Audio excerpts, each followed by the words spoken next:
ဘာသာမျက်မှန်ဒေါသထံ၍ဘေးရန်အပြင်းတန်ချေခြင်းနှင့်ကြိုးကွင်းဗန္ဒတွေ့လာကမူမောရသုတ်ပင်ပရိတ်ဝင်ကိုကြည်လင်ယူကျိုးရှိခိုးပြုလျက်နေထွက်နေဝင်ရွတ်တုံစင်လောလို့ဆိုတဲ့အတိုင်းအချုပ်အနှောင်ဘေးမှကင်းဝေးစေရန်မောရသုတ်တံကိုရွတ်ဖတ်ပူဇော်ပါမယ်။ဩရိတံမောရိတံပါရိနိဗ္ဗတံမောရယောနိယံ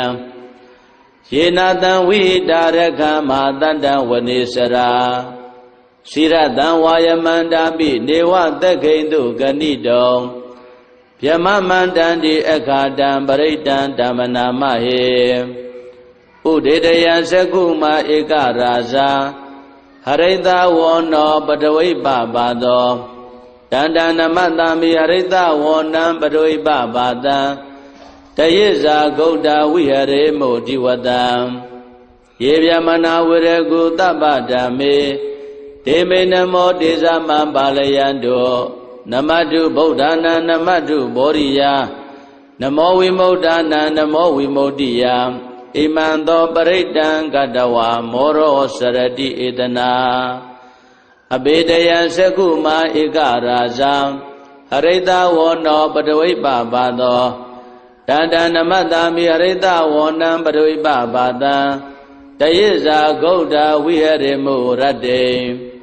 ယေဗျမနာဝေရကုတပ္ပဓမ္မေဒေမေနမောတေဇမံပါလယံတောနမတုဗုဒ္ဓနာနမတုဘောရိယနမောဝိမု ddha နာနမောဝိမု ddhi ယဣမံသောပရိတံကတဝါမောရောဝါသမကပ္ပယိ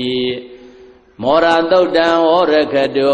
မောရသုတ်တံမောရသုတ်ပိတေသနာတော်မြတ်တိဟောတုံမကံပယိတယစိတ်ဓာကြည်ပြုနာယူချာညာတံမျိုးကောင်းသားမျိုးကောင်းသမီးတို့အားရခတုကိုလည်းကြမ်းမာစိတ်ချမ်းသာ၍